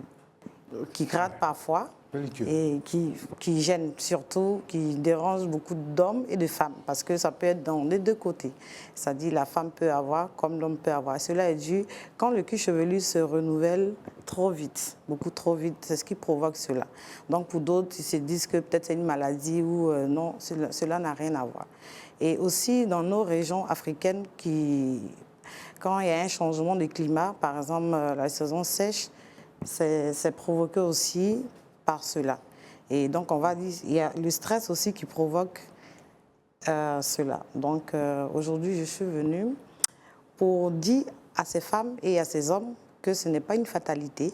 C'est un phénomène qui peut arriver à tout le monde. Et aussi de pouvoir espacer nos coiffures. Parce que nous, les femmes, souvent, on fait espacer les coiffures. Il faut des laits entre les... Oui, ça dit, oui, aussi, ça dit que les coiffures, par exemple, on peut se coiffer, c'est vrai, mais à chaque fois, tu te fais une coiffure aujourd'hui et demain, tu te tresses encore. Oui, comme ça. Oui, il y a ça aussi. Et puis, il y a aussi des coiffures pas trop étouffées, comme les perruques qu'on porte. Donc, mais ça, ce que tu as là, c'est quoi? Ce sont mes cheveux. Oui, d'accord, mais ce sont les coiffures étouffées ou pas? C'est une coiffure arrayée parce que j'ai peigné mes cheveux, donc c'est pas étouffé. Voilà, c'est pas étouffé. Donc, ce qu'on voit. Et aussi, merci. Et puis, quand vous avez ça, que ce soit femme ou homme, optez pour des shampoings antipelliculaires à base de zinc et aussi des shampoings légers. Voilà, parce que quand vous mettez des pommades trop lourdes, ça peut provoquer. Parce qu'il y a deux types de pellicules. Il y a des pellicules sèches, bon, et puis il y a des pellicules aussi qui sont un peu mous. Pour ceux qui ont ça, ils savent, parce que ça gratte beaucoup, ça démange beaucoup. Et ce n'est pas le fait de gratter avec le peigne qui va pouvoir atténuer cela. C'est pourquoi il est important d'utiliser des shampoings antipelliculaires à base de zinc, comme j'ai dit tout à l'heure. Et aussi, si vous devez utiliser des pommades, pas les pommades trop lourdes, légères, les huiles à base de pépins de raisin et autres, ou des plantes, pour pouvoir vraiment traiter cela. Et merci Monica. Oui. Pour ces astuces pour ne pas avoir ces choses qui tombent sur l'épaule quand on se peigne. Oui, les cheveux. Ouais, parce que je ne connais pas franchement la cible. C'est bien pour la petite. Non, c'est quoi? C'est quoi? Franck, il ne se sent pas concerné. Non, moi d'ailleurs. Oui, il a fait les cheveux poussés, mais pour l'instant...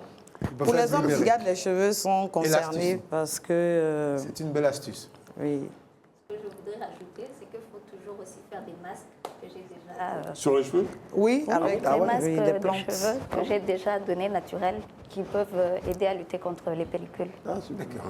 Voilà un début d'astuce qui va nous permettre. DJ Ghislaine. Non, ils ont dit que ça ne marcherait pas. Alors avec Gigi, Et DJ je Ghislaine. finis par me contaminer, messieurs. Ouais, DJ Ghislaine. Je ne dis pas ça. Non, c'est DJ Gis. Ah, le bon. Ça, c'est vendeur ou pas? Très vendeur. Ça, c'est vendeur. Ah, ça, Je vais m'inscrire. Donc la prochaine soirée. Faut pas te fier à son silence, parce qu'un seul des trucs est toujours. C'est toujours. Les astuces, après, les astuces pour ne pas avoir des pellicules, qu'est-ce qu'il y a d'autre comme astuces Comme, cette fin d'année? Comme on est toujours dans les périodes de fête, ça nous arrive de tacher nos habits par les aliments qu'on mange ou accidentellement, comme ça. La ça sauce arrive. graine. Surtout. Ouais, la sauce Et le bissap. Le potage direct, ça salit. Oui, il faut savoir qu'il ne faut pas jeter nos habits qui sont tachés parce que la plupart des taches, il y a toujours des solutions qu'on peut utiliser avec des produits pas chers et qu'on a souvent à la maison. Premièrement, quand on a des taches de sueur sur les cols, sur les aisselles ou les chapeaux, il peut y avoir des taches de sueur. Donc, vous pouvez, ce qui marche vraiment, vous prenez une cuillère à soupe de bicarbonate de soude, vous mélangez avec un demi-citron, jus de demi-citron, ou une cuillère à soupe de vinaigre blanc, et vous mettez un peu d'eau pour que ça fasse une pâte. Et vous mettez la pâte sur la tache, vous laissez reposer pendant 30 minutes, après vous brossez un peu, doucement, avec une brosse ou n'importe... Avec la brosse à dents? Oui, avec la brosse à Et dents après, on aussi. se brosse les dents? Non, quand même. Je sais rien, moi, je pose des questions. Je pose des questions, enfin. Bah, tu mets un bout, après tu te brosses les dents. Bah voilà. Donc, et après, vous lavez normalement.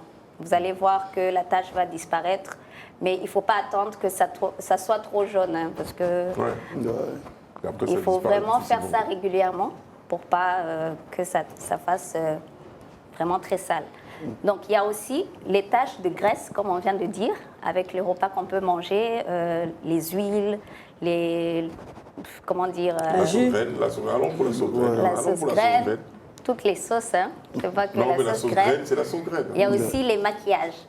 Pour la solution express, vous pouvez prendre du talc, le poudre, ou de la farine, ou même vous pouvez écraser une craie. Craie? Oui, une craie. D'accord, la craie, quoi. Oui, la ok. craie, vous écrasez et vous saupoudrez sur la tache. Vous laissez reposer pendant 20 à 30 minutes. Après, vous venez frotter avec une La brosse à brosse. dents. Toujours la même brosse. Avec Après- laquelle on prend pour se brosser le matin, bien sûr. Après, vous lavez Incorrigible. normalement. Pourquoi? Parce que la farine va absorber la graisse et éviter que ça reste... mais les il faut tissus. vraiment le faire. Par exemple, vous venez de tacher votre habit. Si vous le faites immédiatement, c'est déjà mieux. Mais même si ça reste quelques jours, un jour ou deux, vous pouvez faire. C'est très bien. Et c'est comment? C'est la fête, hein? Il y a Exact. des surprises parties, des danses partout. Quand M. Goli il va en boîte. Alors, monsieur, Ah oui, en boîte. vu que c'est un grand danseur. Et que par mégarde, je me dis et j'ose croire qu'il a reçu un maquillage là. Ah. Comment il enlève ça avant d'arriver chez lui? Ah non, ça, il faut qu'il garde. Il a pas gardé quand même. Ah, si. Il faut qu'il garde. Il faut qu'il rentre avec, comme ça, c'est l'épreuve. C'est ça. Donc, il y a les taches de sang, par exemple. On peut se blesser, on porte un habit blanc ou n'importe quelle couleur. Ce qu'il ne faut jamais faire quand il y a le sang, il ne faut jamais laver avec de l'eau chaude.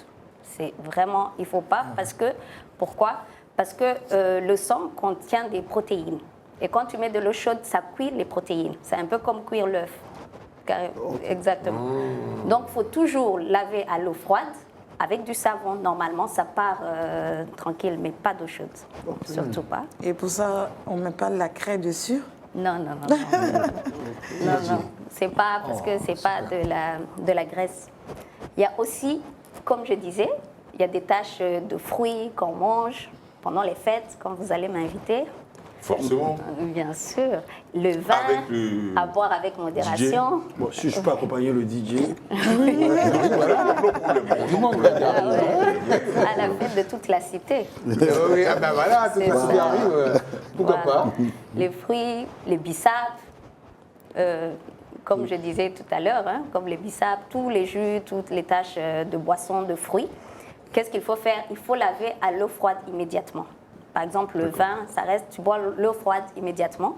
Tu mélanges un demi-citron, du jus de citron, et tu mets du sel, et tu appliques dessus. Après, tu laves avec du savon normalement. Okay. C'est vraiment efficace et immédiat. Efficace, voilà. Parfait, Gigi Lamour. DJ.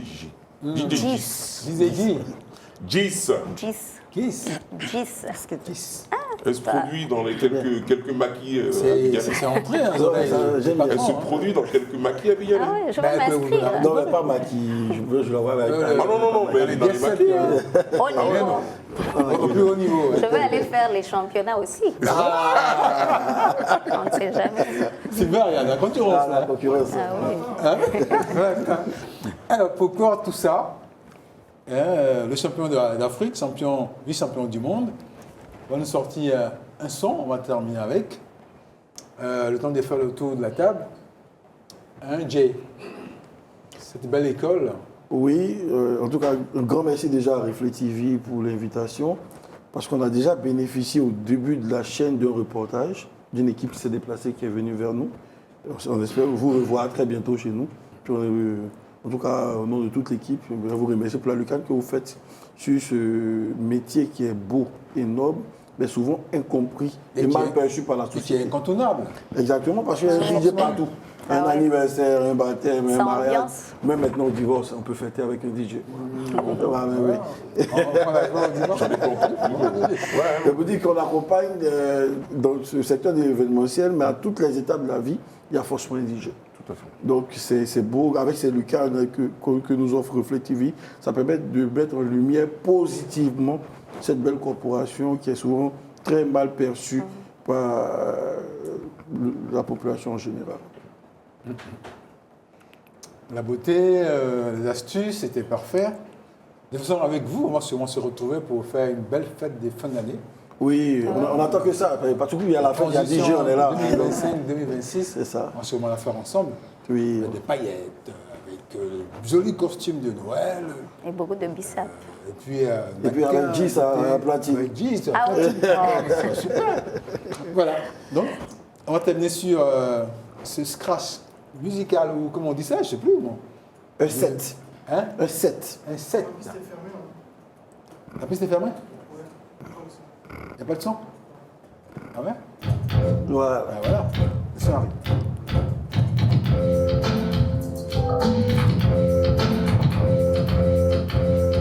Ah, c'est sympa aussi.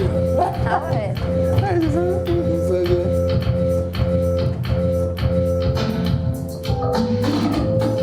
Il va rester assis quand même, non? On peut voir le talent de Bolide de danse.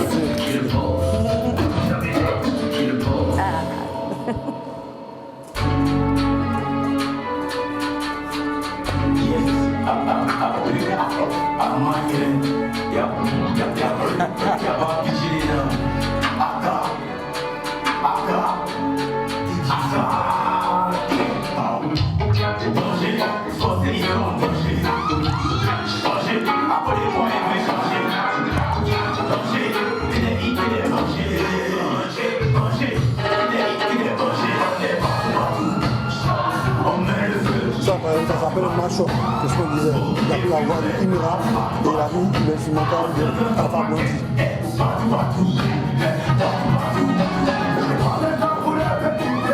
voilà, donc c'est vendredi soir, toute la cité en parle avec ce zoom sur ce métier de DJ. On n'a pas oublié qu'en début d'émission, on a également parlé de ces Africains qui meurent en mer. Ces bagages visibles qui montrent que l'espoir s'est arrêté là. L'espoir, par contre, ce soir, ce sera ce DJ, ce métier de DJ qui est un grand espoir pour tous les jeunes.